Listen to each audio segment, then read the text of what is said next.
Mari kita memulai kebaktian doa kita dengan memuji Tuhan nomor 111.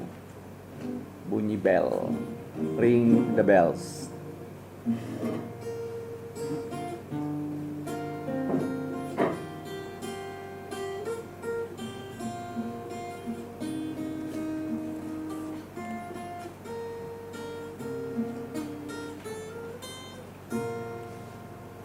Bunyi bel dan lonceng yang memberitakan bahwa di kota Daud Kristus telah lahir. Lahirnya dan matinya memberiku hidup kekal. Di situ di palungan Kristuslah lahir. Allah utus putranya lahir untuk manusia, rela datang ke dunia, memberikan hidup kekalnya.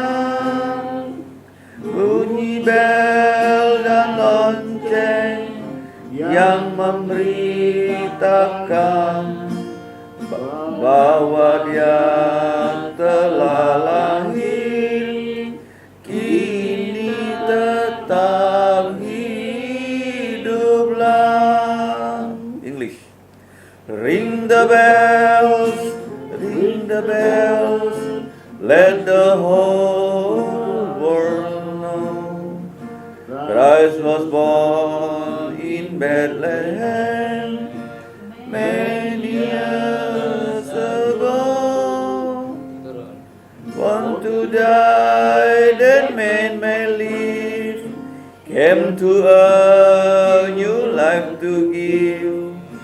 Born of Mary, born so low, many years ago.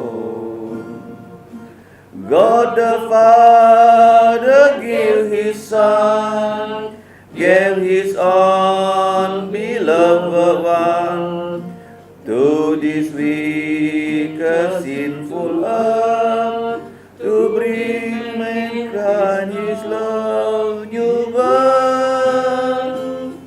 Ring the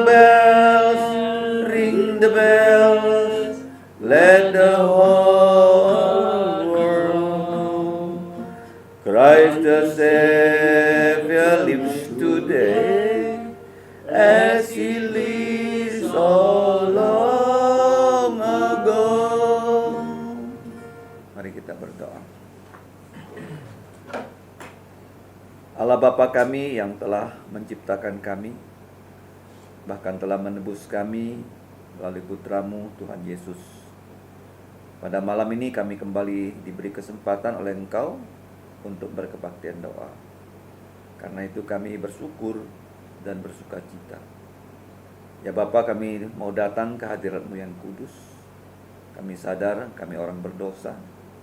Mohon pengampunan melalui darah Tuhan Yesus atas semua dosa dan pelanggaran kami.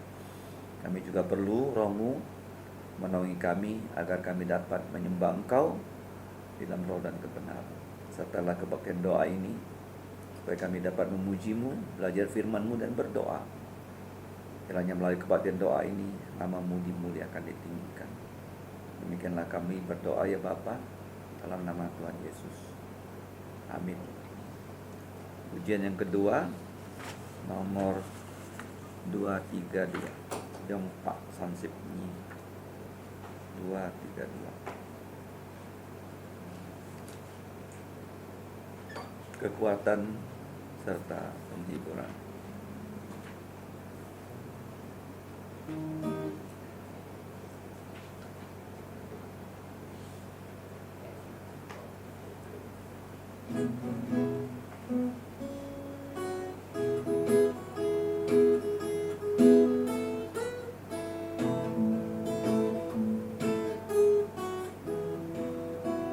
Tiga-tiga ya? 232. Buat kedua. Ada 32. Mana saya lihat kamu?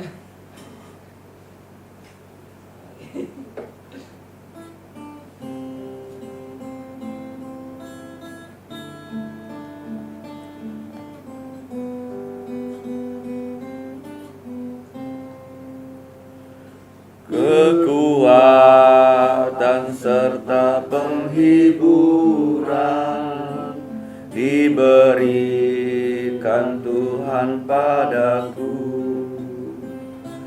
Tiap hari aku dibimbingnya, tiap jam dihibur jantungku.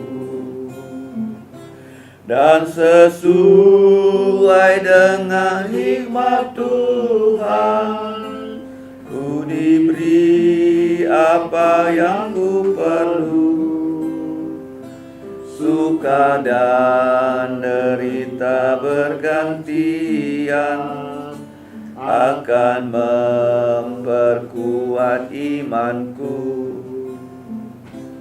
Tiap hari Tuhan besertaku, Ia beri rahmat-Nya tiap jam, diangkat-Nya bila aku jatuh, dihalaukan musuhku kejam.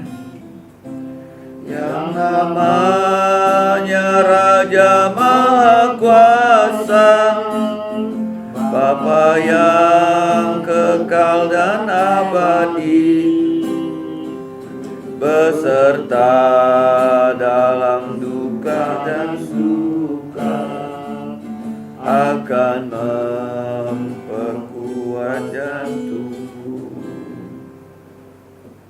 Selanjutnya 166 Jitpak Liuk Sip Liuk 166 Salib Hina Rugged Cross Josh Bennett.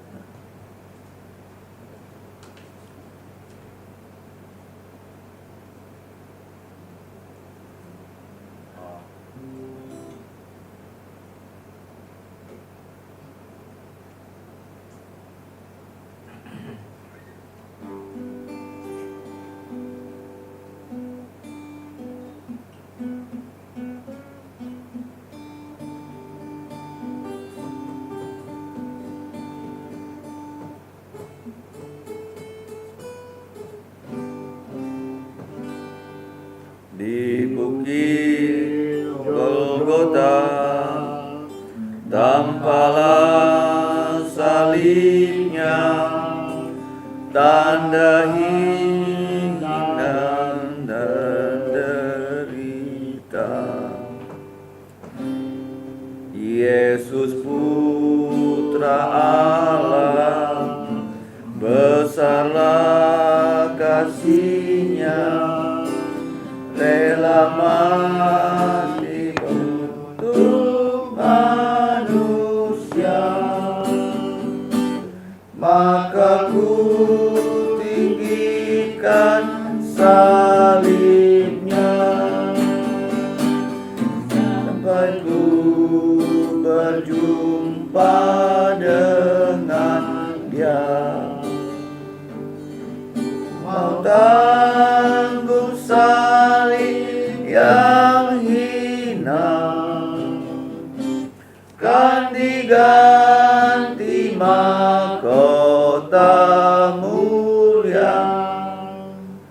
Pada salib itu tergantung Tuhanku, curahkan darah yang kudus.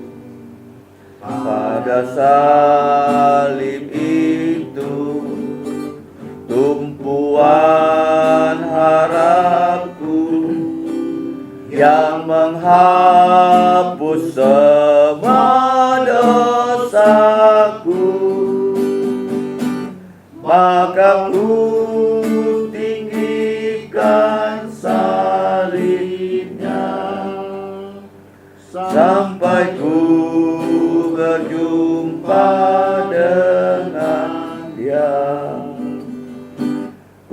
mau tanggung salib yang hina, kan diganti mahkota mulia. Pada salib itu bukan setia selalu menanggungnya sepanjang hidup. Ia akan datang pula, bawaku padanya, ke rumahnya yang penuh mulia. Maka ku tinggikan salibnya, sampai ku berjumpa dengan Dia. Ku mau tanggung salib yang hina, kan diganti mahkota mulia. Terakhir 288, nyipat setiap saat, moment by moment. Daniel W. Whittle, May W. Moody. Moment by moment, 288, setiap saat.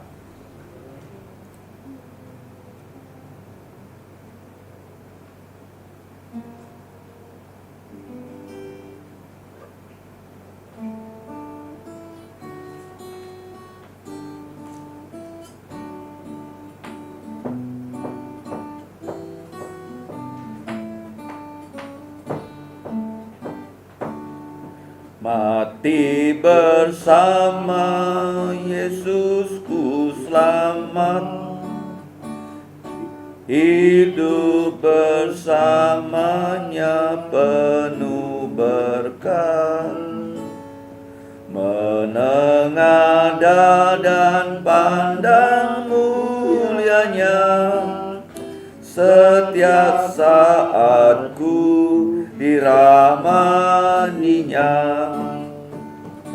Setiap saatku dipeliharanya, setiap saatku diselamatkannya, menengadah dan pandang mulianya, setiap saatku jadi miliknya.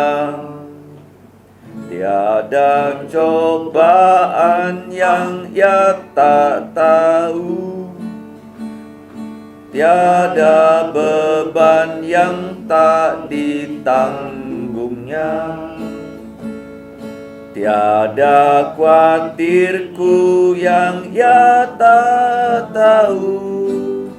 Setiap saatku dikasihinya, setiap saatku dipeliharanya, setiap saatku diselamatkannya, menengadah dan pandang mulianya, setiap saatku jadi miliknya. Tiada susah yang tak dihiburnya, tiada air mata tak dihapusnya.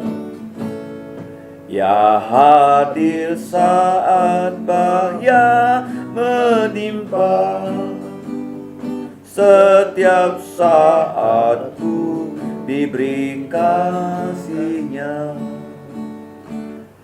Setiap saatku dipeliharanya, setiap saat ku diselamatkannya.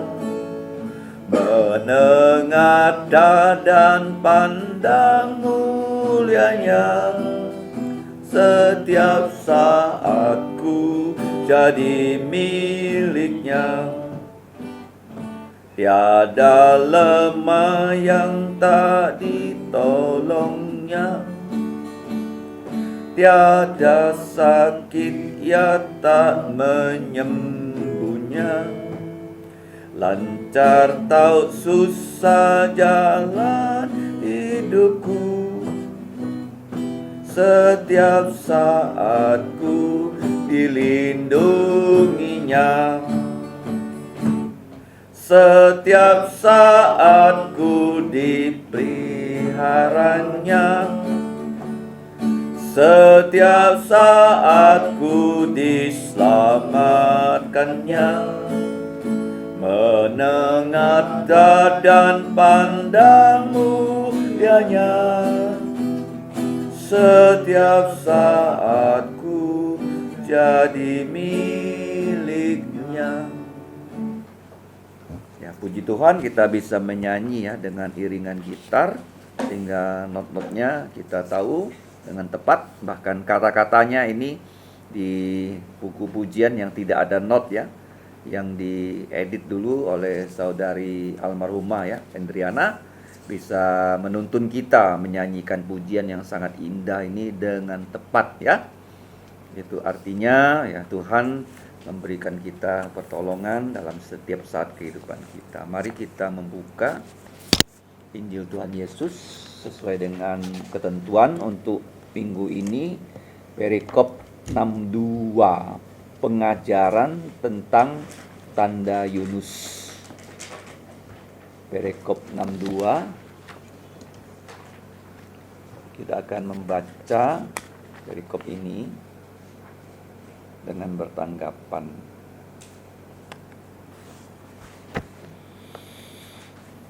Matius 12 ayat 38 sampai 42. Saya mulai dengan ayat 38 ditanggapi, kemudian 3 ayat terakhir kita akan baca bersama-sama dari ayat 40. Demikianlah bunyi firman Tuhan. Pada waktu itu berkatalah beberapa ahli Taurat dan orang Farisi kepada Yesus, "Guru, kami ingin melihat suatu tanda darimu." Tetapi jawabnya kepada mereka, "Angkatan yang jahat dan tidak setia ini menuntut suatu tanda, tetapi kepada mereka tidak akan diberikan tanda selain tanda Nabi Yunus." Sama-sama. Sebab seperti Yunus tinggal di dalam perut ikan 3 hari 3 malam, demikian juga Putra Manusia akan tinggal di dalam jantung bumi 3 hari 3 malam. Pada waktu penghakiman, orang-orang Niniwe akan bangkit bersama-sama angkatan ini dan menghukumnya juga.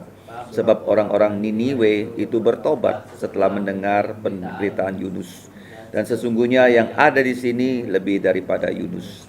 Pada waktu penghakiman, ratu dari selatan itu akan bangkit bersama angkatan ini, dan ia akan menghukumnya juga. Sebab ratu ini datang dari ujung bumi untuk mendengar hikmat Salomo.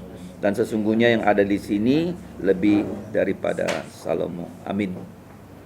Terpujilah nama Tuhan dan diberkatilah kita yang diberi kesempatan untuk membaca firman-Nya. Sebelum kita merenungkan firman, mari kita bersatu dalam doa.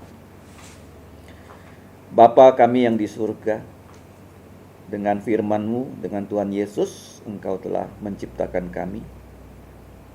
Dengan Roh Kudus Engkau telah menghembuskan firman-Mu, sehingga di depan mata kami dapat membaca firman-Mu dalam bahasa Indonesia.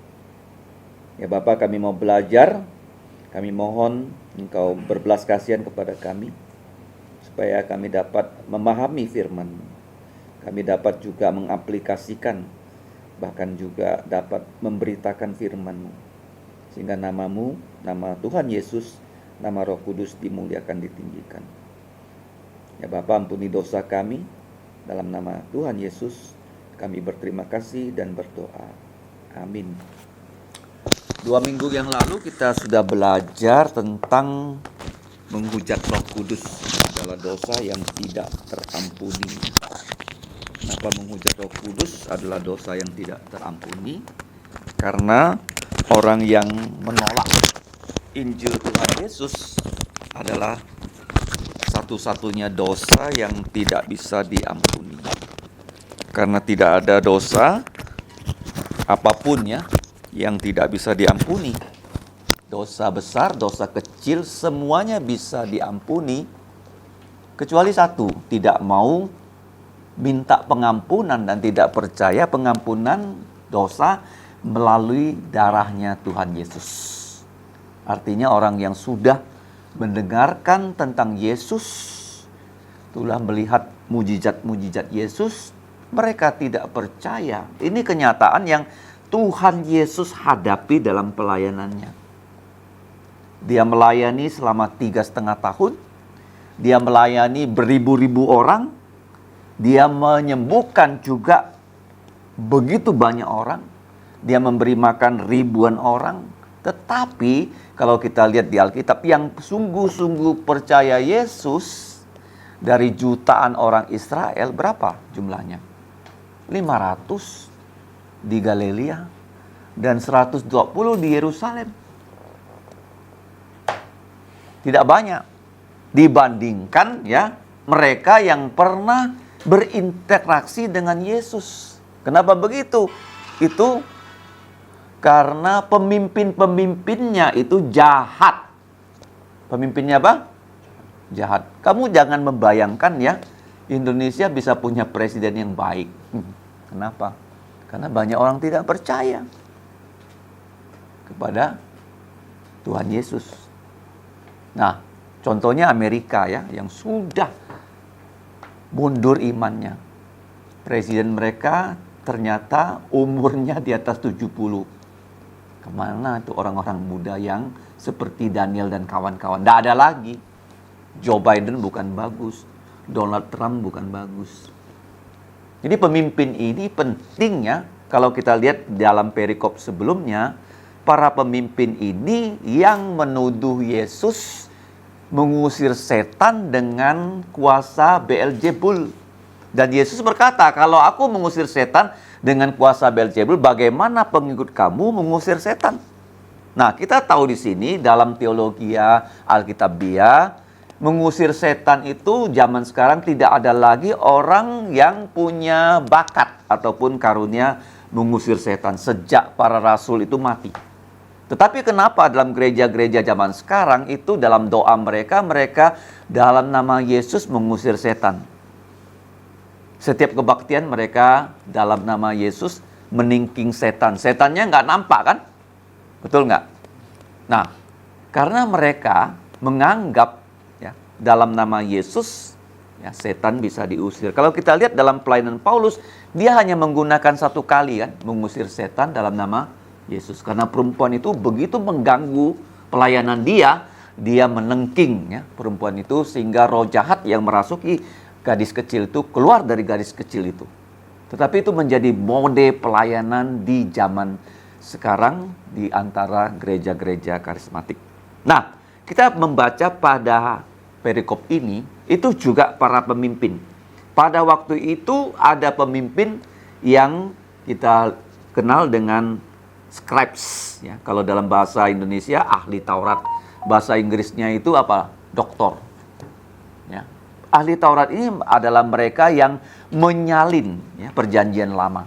Ya. Minggu yang lalu kita sudah belajar tentang pemeliharaan kitab suci perjanjian lama itu melalui para penyalin yang sangat presisi menyalin perjanjian lama. Kalau mereka menyalin, mereka harus memastikan di depan mereka ada salinan yang otentik dalam bahasa Ibrani dan Aramik. Kemudian waktu mereka menyalin, kita tahu tidak boleh menyalin berdasarkan hafalan di otak. Ya, seperti kita sudah hafal doa Bapa kami. Kalau kita mau menyalin, nggak boleh dari otak kita. Harus di depan kita ada salinan yang otentik, yang sudah sah, yang sudah dibuktikan oleh banyak orang, tidak ada kesalahan sedikit pun. Baru mereka baca dengan keras dan disalin. Makanya sebagai kita ya, orang yang mengajar firman, kita yang melakukan pelayanan, suara kita tuh nggak jelas. Harus bulat. Harus apa? Bulat ya. Kita harus betul-betul ya suaranya keluar ya, seperti mereka menyalin firman. Ya, mereka membacanya seperti Kejadian pasal 1 ayat 1 ya, Beresit, bara dan seterusnya ya. Elohim, Ve'et ya. Hasamaim, Ve'et, Ha-aresh. Mereka baca dulu, mereka salin, setelah disalin diperiksa tidak ada yang salah dan mereka menghitung dalam satu lembar ada berapa kata dan mereka cek ya katanya itu sama dengan yang disalin, itu baru dikatakan otentik. Jadi mereka karena sering menyalin itu mereka menjadi ahli. Jadi kalau kita mau menjadi orang yang pandai dalam satu bidang, kita bisa menyalin. Saya punya seorang kawan, maaf ya tadi tidak di silent.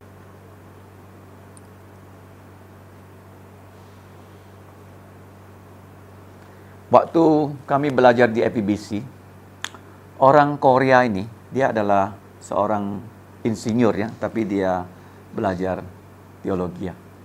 Dia menyalin Alkitab loh. Karena dia belum begitu fasih bahasa Inggris. Jadi dengan cara menyalin, dia merasa dia bisa belajar dengan space ya, yang pas dengan otaknya. Seperti dikatakan oleh guru kita, Pendeta Timotito almarhum. Banyak orang berpikir ya, kalau kita berbicara cepat sekali ya, seperti siapa di Indonesia itu ada orang yang bicaranya cepat sekali, Gilbert gitu. Kelihatannya hebat. Padahal itu orang yang menangkap itu biasanya ada yang lost. Tetapi menurut dia, orang yang berbicara seperti Lee Kuan Yew hanya 60 kata per menit ya, itu lebih banyak kata-kata yang terregistrasi ya dalam pikiran manusia. Jadi dia menyalin ya, jadi masuk dalam otaknya. Jadi ahli Taurat. Nah, kalau kita lihat di sini, ahli Taurat di sini mereka bersatu berkomplotan dengan orang Farisi. Ya memang kelompok Farisi itu kebanyakan ahli Taurat, ya.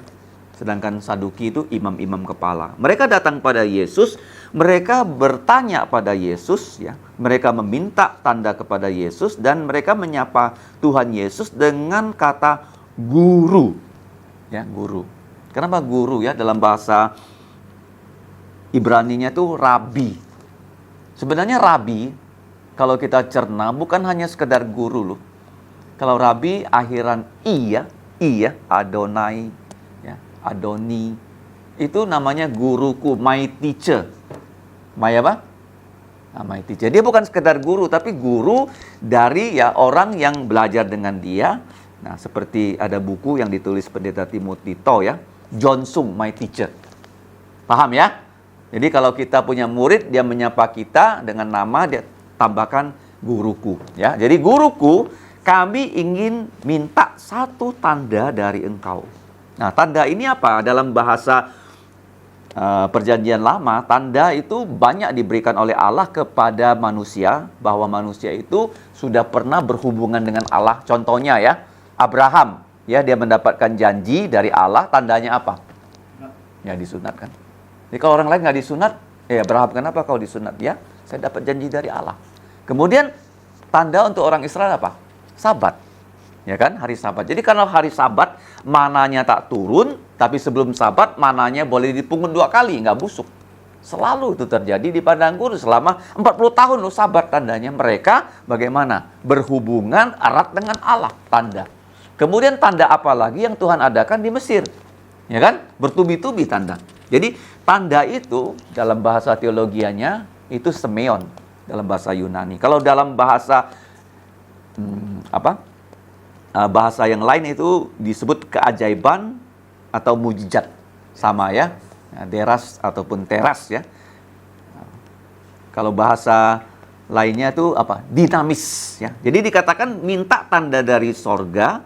Nah, kalau kita lihat di sini ya, tanda dari sorga itu tanda yang paling jelas tuh kapan? Betul-betul tanda itu diberikan tuh, tahu tanda itu datang dari sorga. Itu waktu Elia berdoa kan. Jadi waktu itu ya sudah disembelih binatang korban. Kemudian ya imam-imam Babel berdoa dari pagi sampai jam 3, tapi tidak terjadi apa-apa atas daging yang ada di atas mezbah.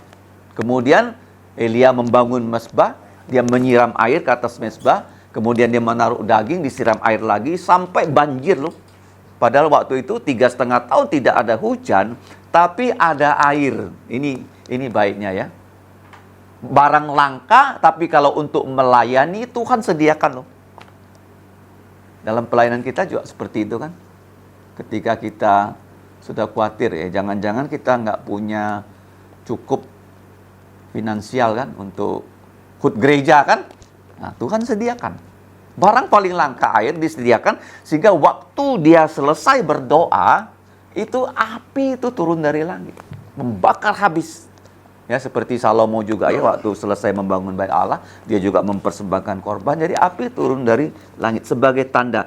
Di sini ya, para pemimpin agama Yahudi, yaitu pemimpin TAI, mereka minta tanda.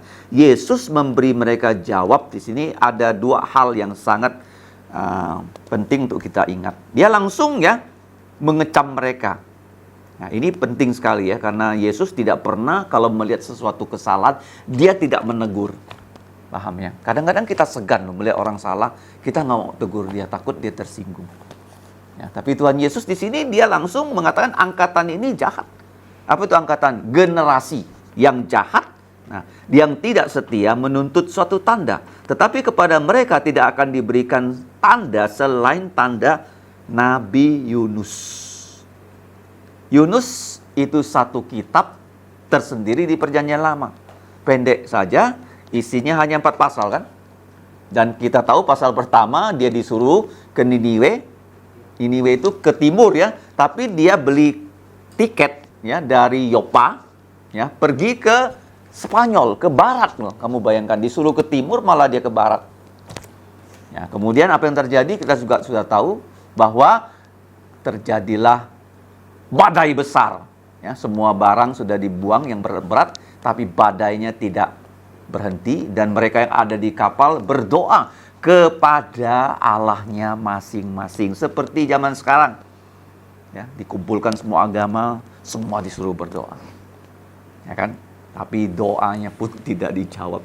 Kemudian dibuang undi, mau diketahui siapa di sini penjahat yang membuat masalah terjadi. Kadang-kadang begini loh, dalam sebuah organisasi bisa saja problem terjadi, di situ ada orang jahatnya. Ya, mereka undi, ketahuan Yunus. Karena semua yang diundi itu nggak ada yang dapat dihitung-hitung lagi oleh kapten kapal nih. Penumpang nih, apakah jumlahnya seperti ini? Ternyata enggak. Menurut manifest tuh ada satu penumpang. Siapa dia? Cari. Ketemunya di mana? Dibawa lagi tidur dia. Kamu bayangkan ya, orang yang seperti Yunus bisa tidur nyenyak, melarikan diri dari Tuhan. Enak aja. Dalam zaman sekarang juga begitulah hamba Tuhan ya. Dia menyimpang ke sana, tapi dia nggak terasa. Jadi setelah ya dibangunkan, orang tanya sama dia, kenapa kamu menyebabkan semua kami nyawanya terancam, Yunus? Yunus itu artinya apa? Merpati ya.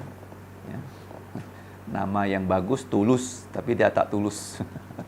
Akhirnya dia bilang sama mereka, buanglah aku ke laut. Akhirnya mereka ragu, dan tetapi ya, karena tidak ada jalan lain, begitu dia dibuang, apa yang terjadi? Langsung tenang laut itu. Ya kan? Jadi setelah lautnya tenang, Tuhan mengirim ikan yang besar, dan ikan ini ya dibawa oleh Tuhan ke pantai ya, sehingga nanti dia bisa pergi ke Niniwe. Jadi waktu dia sampai di kota Niniwe, dia memberitakan Injil hanya dengan mengatakan 40 hari lagi kota kalian hancur. Ya. Itu artinya dia datang dengan mengancam. Ya kan? Kenapa mengancam? Karena dia benci dengan orang Niniwe kan. Niniwe itu ibu kotanya Asyur. Dulu ada superpower ya, Mesir pertama, Asyur kedua. Setelah itu ya di dalam kitab Daniel ada superpower Babel, terus Persia, Yunani, setelah Yunani Roma. Ya kalau kita lihat. Nah, waktu Asyur itu menjadi super power, Niniwe itu sering kali menyerang orang Israel. Sehingga Yunus tahu ini orang jahat, tapi kenyataan Tuhan memberitahu dia, kamu pergi ke situ, kabarkan Injil supaya mereka bertobat. Jadi waktu dia kabarkan Injil, itu Injil yang boleh dikatakan hanya beritanya tidak lengkap. Ya, kalau Injil kan begini kan, kamu berdosa. Tetapi kalau kamu bertobat, Tuhan mengampuni. Dia tidak mengatakan loh, Tuhan akan mengampuni dosamu. Tapi dia mengatakan 40 hari lagi, kota kalian hancur. Nah sekarang pertanyaannya, mengapa orang Niniwe bisa bertobat? Injilnya tak lengkap. Ya, ada pertanyaan dalam paper yang harus ditulis oleh seorang gembala sebelum ujian lisan. Kamu percaya nggak bahwa Alkitab yang versi tidak baik itu bisa nggak membuat orang diselamatkan? Selama di situ ada konten Injil itu bisa. Tapi di sini konten Injilnya tidak full loh. Kok bisa orang percaya? Orang hanya bisa percaya kalau Roh Kudus bekerja loh. Bukan karena kita memberitakannya dengan bagus dan sebagainya. Tapi mereka itu didorong Roh Kudus sehingga mereka percaya. Dan apa yang terjadi waktu mereka percaya, rajanya itu memberikan pengumuman puasa. Puasanya ini bukan main-main loh, dari binatang disuruh puasa loh. Anak-anak dan sebagainya. Dan akhirnya Tuhan tidak menghukum kota itu dan Yunus jadi marah. Nah, semua orang Israel saya percaya tahu ya kesaksian tentang Nabi Yunus. Nah, Yunus karena dia tidak setia, di sini Yesus katakan dilempar ke dalam perut ikan selama 3 hari 3 malam. Nah, demikian juga Putra Manusia, ini nama Yesus yang sering dia gunakan untuk dirinya sendiri. Dia memperkenalkan diri sebagai Putra Manusia, ya, karena Putra Allah telah menjadi Putra Manusia menurut John Calvin, sehingga kalau kita anak-anak manusia yang percaya kepada Putra Manusia, kita bisa diangkat menjadi anak-anak Allah. Akan tinggal, nah dalam bahasa Indonesia itu disebut perut bumi ya, tapi bahasa aslinya itu jantung bumi, 3 hari 3 malam. Ini yang menjadi problem. Ada sebagian orang gereja baptis, mereka mengatakan Yesus itu mati bukan pada hari Jumat, tapi pada hari apa? Rabu kan. Jadi mereka hitung ya Rabu, ya, 1 Kamis, Jumat, Sabtu. Karena matinya adalah 3 hari kemudian, Minggu dia bangkit pagi-pagi sekali. Nah, tetapi kenapa di sini 3 hari 3 malam bukan matinya Rabu, tapi Jumat? Karena orang Yahudi menghitung hari dari jam 6 sore sudah hari berganti. Yesus disalib hari Jumat. Ya, dia langsung dikubur sudah 1 hari. Sabat 2 hari. Minggu bangkit sudah tanggalnya ganti. Ya, 1, 2, 3. Nah, jadi begini ya, mereka dari gereja baptis itu menulis begitu banyak paper ya tentang hal ini. Tapi kita tahu bahwa 3 hari 3 malam, ya bukan 3 hari 3 malamnya, tapi 3 hari menurut orang Yahudi. Nah, kamu lihat di sini, Yunus memberitakan Injil, orang Niniwe bertobat sehingga mereka tidak dihakimi dan tidak dihukum karena dosa mereka, karena mereka bertobat. Dan Tuhan Yesus berkata kalimat yang sama yang ada di sini bagaimana? Lebih daripada Yunus. 2 kali dia mengatakan loh, ya, Yunus memang nabi, tapi yang ada di sini bukan hanya nabi, nabi segala nabi loh. Nah, kemudian yang berikutnya, Tuhan Yesus juga mengatakan tentang orang asing, ya. Ini dua contohnya orang asing loh. Satu, orang Niniwe, bukan orang Israel loh, bertobat loh. Yang kedua, ratu dari selatan, Ratu Seba. Dia begitu kagum dengan Raja Salomo. Dia mendengarkan tentang hikmat Salomo, dia mau datang sendiri untuk membuktikan betul nggak Salomo itu orang yang berhikmat seperti yang pernah dia dengar. Ternyata begitu dia datang, dia melihat ya kenyataan hikmatnya Salomo lebih daripada apa yang pernah dia dengar. Sehingga dia percaya kepada Allahnya Salomo. Ya, dan ratu ini dikatakan Yesus diselamatkan. Bukan orang Israel. Orang Asyur bukan orang Israel. Ya, ratu dari selatan, bukan dari orang Israel. Bahkan dikatakan ratu ini datang dari ujung bumi loh, untuk mendengarkan hikmat Salomo. Kalau kita lihat ya di struktur bumi ya, mana sih yang disebut ujung bumi kan? Karena bumi ini bulat ya. Ujungnya yang mana? Ya, kalau ada kutub utara selatan, ya, kita tahu ada kutubnya. Tapi kalau kita berbicara barat dan timur, kalau kita pernah pergi ke Tugu Katulistiwa, barat dan timur itu nggak ada ujungnya loh. Nggak ada ujungnya. Yang sangat menarik ya, sebelum ada GPS, orang bisa temukan itu titik 0,0 sekian. Tapi tidak persis di situ. Kita harus jalan lagi dekat sungai, itu baru nolnya tepat. Cara buktikannya apa? Sebelum kita ya ke sana, kita download dulu yang namanya kompas. Namanya apa? Kompas. Jadi waktu kita berada di Tugu yang dibangun tahun 1928 oleh insinyur Belanda, kemudian dibangun lagi ya, Tugu yang sekarang ada di dalam itu oleh si Laban loh. Ya, orang Kristen yang merancang arsitek Istiqlal. Itu nolnya belum pas ya di dalam bangunan itu. Tapi waktu kita berjalan dekat sungai, nolnya semakin nol. Nol yang pertama, ya, derajatnya, menitnya, detiknya. Nol. Ya. Hebat juga ya orang zaman dulu ya, bisa tahu loh. Dengan kompas yang manual loh. Nah kalau kita lihat ya, bahwa ratu ini, dia datang dari ujung bumi. Kalau kita berbicara tentang ya, lintang ya.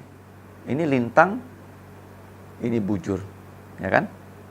Nah, bujur dan lintang. Kalau utara selatan namanya lintang.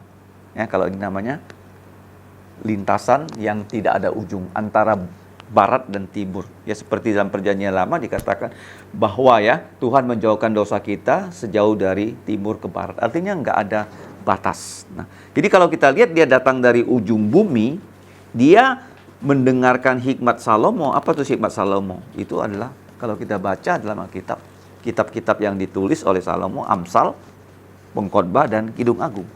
Amsal, Pengkhotbah, Kidung Agung, dan juga ada Mazmur ya, Mazmur 127 itu Salomo ya. Nah, jadi ratu ini datang dari tempat jauh dan percaya kepada Tuhan Yesus. Saya baru mendapatkan pertanyaan bulan yang lalu dari seorang majelis gereja GKNI di Skadau. Dia bertanya begini, apakah orang Israel itu selamat karena melakukan hukum Taurat? Bukan kan? Nggak ada orang bisa selamat karena melakukan hukum Taurat. Lagi bagaimana orang di zaman Perjanjian Lama bisa selamat? Karena mereka menantikan Yesus yang akan lahir. Ya kan? Seperti Tuhan Yesus bilang, Abraham melihat hari-hariku. Nah kalau kita sekarang selamat melihat Yesus yang sudah lahir, sudah mati, sudah bangkit. Kita melihat ke belakang, mereka melihat ke depan. Sama ya, melihat Tuhan Yesus. Jadi kita tahu di sini bahwa ratu dari selatan itu orang juga yang menantikan juru selamat. Kenapa? Cerita ini sampai Salomo. Salomo dengan Yunus, mana yang lebih dulu hidup? Salomo kan? Ya, Yunus sesudah Salomo. Tapi diceritakan Yunus dulu baru Salomo. Nah, sama saja Yunus menantikan Yesus. Salomo juga berita yang paling penting dari Salomo itu apa? Yesus pernah berjanji pada Daud, melalui engkau aku akan mengokohkan kerajaanmu, putramu akan menjadi raja selama-lamanya. Itu berita tunggal loh dari kerajaan Daud loh. Nggak ada berita yang lain. Jadi kalau kita lihat di sini kata-kata yang sama yang keluar dari mulut Yesus, ya sesungguhnya yang ada di sini Tuhan Yesus lebih daripada Salomo yang paling berhikmat. Jadi malam ini kita sudah belajar ya Tuhan Yesus tidak memberi tanda lain selain tanda Nabi Yunus. Kenapa tanda Nabi Yunus? Karena Nabi Yunus itu tandanya identik dengan Injil Tuhan Yesus. Yaitu Tuhan Yesus sudah mati untuk dosa-dosa kita sesuai kitab suci. Dia sudah dikubur, dia sudah bangkit pada hari ketiga sesuai dengan kitab suci, dan dia menampakkan diri. ya, pada murid-muridnya, dan juga ya pada hari ini kalau orang percaya Yesus, artinya Yesus menampakkan diri secara rohani kepada orang yang bersangkutan. Jadi tanda ini penting, dan zaman sekarang apa tandanya? Yang Tuhan tetap ya berikan pada gereja. Bukan bilang tanda ini tidak penting sehingga Yesus tidak memberikan mereka tanda. Karena Yesus sudah melakukannya begitu banyak mujizat. Ya. Dari benda mati, alam, kemudian badan manusia, roh jahat, roh manusia taat pada Yesus. Kemudian kita lihat juga fauna dan terakhir flora. Ya, semuanya taat pada perintah Yesus. Tuhan Yesus sudah mengadakan begitu banyak tanda. Tapi mereka mau ya pada saat itu Tuhan Yesus mendemonstrasikan pada mereka satu mujizat. Tapi Tuhan Yesus mengatakan sudah ada tanda Nabi Yunus. Apa itu Nabi Yunus? Yaitu pada hari ketiga dia bangkit dari antara orang mati. Itu tanda puncak. Tanda puncak. Kenapa puncak? Karena Yesus lahir secara mujizat dan dia bangkit juga secara mujizat. Dan tanda ini adalah untuk kita semua orang percaya supaya kita nanti kelak akan memiliki tubuh mulia seperti tubuhnya Yesus. Yang bagaimana? Tidak akan bisa mati lagi dan tubuh yang tidak dibatasi oleh ruang. Jadi kita bersyukur ya bahwa kita bisa belajar pelajaran yang ke-62 yaitu mengenai tanda Nabi Yunus. Ya, Yunus ini kita bersyukur walaupun dia mengalami kegagalan, tapi Tuhan memerintahkan dia menulis ya, riwayat hidupnya di dalam kitab yang bernama Yunus. Dan dia dilempar ke dalam laut, ditelan ikan, dan harinya pun sudah ditentukan ya. Bukan 1 hari, 2 hari, tapi 3 hari. Melambangkan Yesus di dalam jantung bumi. Ya, 3 hari. Disalib hari Jumat, 1 hari, Sabtu 1 hari, dia bangkit pada hari Minggu. Mari kita berdoa. Bapa kami di surga, kami bersyukur untuk Tuhan Yesus yang menjadi guru terbaik. Pertanyaan apapun telah Tuhan Yesus jawab kepada para musuh-musuhnya, sehingga musuh-musuhnya dibungkamkan dengan jawaban dari Tuhan Yesus. Bahkan pencoba pun dibungkamkan dari jawaban Yesus, karena dia senantiasa memberikan kami firman-Mu yang kekal. Ya Bapa, tolonglah kami supaya kami dapat terus diberi kesempatan untuk belajar firman-Mu, supaya iman kami bertumbuh. Kami juga berdoa supaya lebih banyak lagi anak-anak-Mu di Kuburaya, Pontianak, dan sekitarnya mau belajar firman-Mu dan mau juga melayani Engkau. Berbelas kasihanlah pada kami ya Bapa, dan ampunilah dosa kami. Dalam nama Tuhan Yesus kami bersuka cita dan berdoa dan mengucap syukur. Amin.